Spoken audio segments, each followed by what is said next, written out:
My name is Margaret Chen, and I'm 73 years old. I've lived a full life, raised 3 children, buried a husband, and learned more about human nature than I ever wanted to. But the lesson that changed everything came at a family dinner I'll never forget.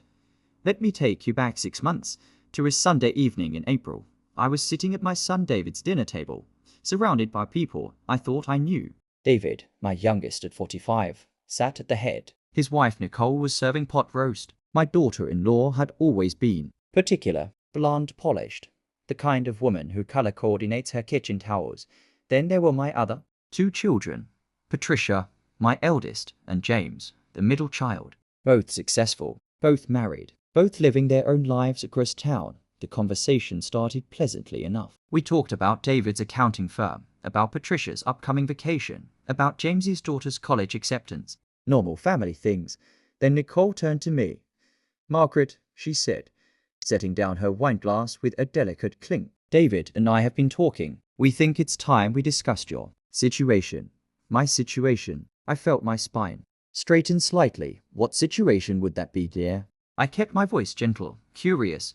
Nicole exchanged a glance with David. He shifted uncomfortably but said nothing.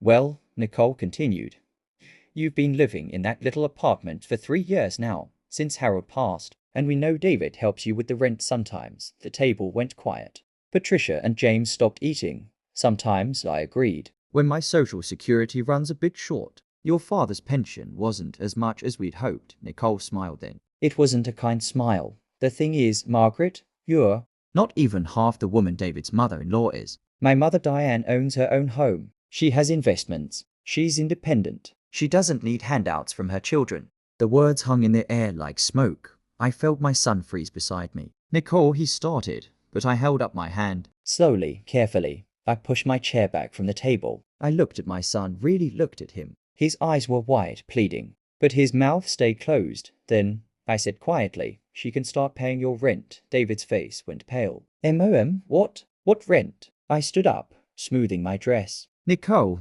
dear, could you pass me my purse? It's by the counter," she did, looking confused, satisfied, even like she'd won something. I pulled up my phone and opened my banking app. Then I turned the screen toward my son. "The house you're living in," I said calmly. "The one with the beautiful kitchen and the 3-car garage." "I own it." The silence that followed was absolute. "When your father died," I continued, my voice steady despite my racing heart, "he left me more than a pension. He left me rental properties. 6 of them. This house is one. I've been charging you 30% below market rate for 3 years, David. Didn't you ever wonder why the rent was so affordable?" David's mouth opened and closed. "But the landlord." "We send checks to Peterson Property Management, my late husband's company. I kept his last name for business purposes. The money comes to me, sweetheart, every month." Nicole had turned the color of fresh snow.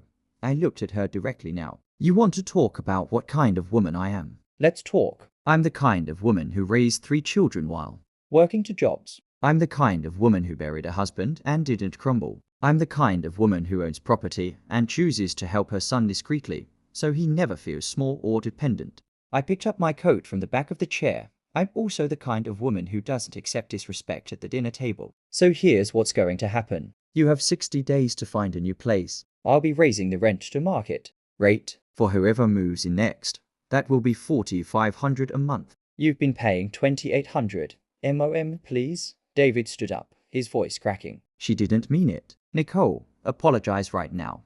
But I was already heading toward the door. Patricia and James followed me into the hallway. "M.O.M. Patricia said softly, touching my arm. "Are you okay?" I took a breath. The truth was, I wasn't okay. My heart was breaking.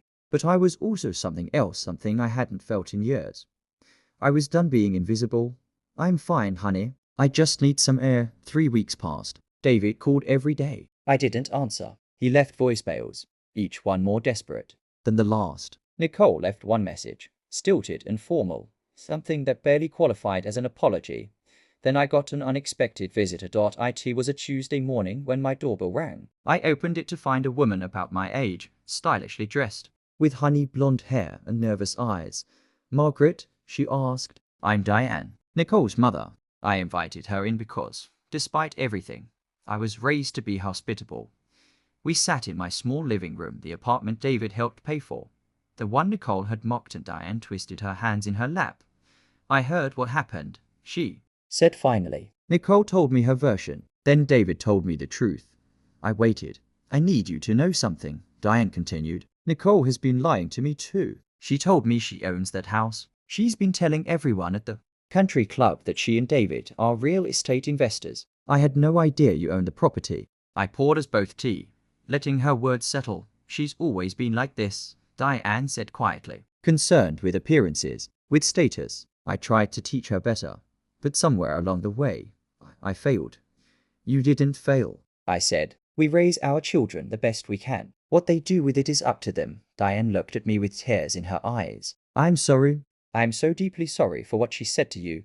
We talked for 2 hours. It turned out Diane and I had more in common than either of us expected. Both widows. Both learning to navigate a world that often dismissed women our age. Both trying to understand how we'd raised children who sometimes forgot where they came from. By the time she left, we'd exchanged numbers. The 60 days came and went. David and Nicole moved to a smaller rental across town. David continued to call, but now he came by too. Alone, the first time he showed up at my door. He was holding flowers and crying. I'm so sorry, Mom, he said. I should have defended. He told me about the strain in his marriage, how Nicole's need to impress others had been growing for years, how he felt trapped between his wife and his family, how ashamed he was. I thought I was protecting her, he said. But I should have been protecting you, David, I said, taking his hand. I don't need protection. I need respect. There's a difference.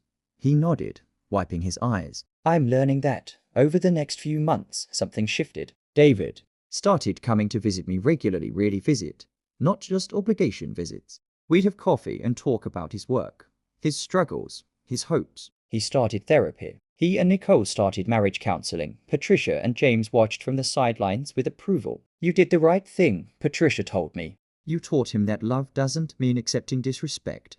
Meanwhile, Diane and I became unlikely friends. We met for lunch every Thursday. We went to museums, took a weekend trip to the coast, laughed about growing older in a world obsessed with youth. One afternoon, 6 months after that terrible dinner, David asked if he could bring Nicole to see me. I hesitated, but I also knew that forgiveness, when earned, is a gift we give ourselves as much as others. They came on a Saturday. Nicole looked different, smaller somehow, more human. She sat across from me and, without prompting, began to speak. I was taught that worth is measured in possessions and status, she said. I was wrong. I've been wrong about a lot of things. What I said to you was cruel and ignorant, and I've spent 6 months understanding why I said it. It doesn't excuse it, but I want you to know I'm working to be better.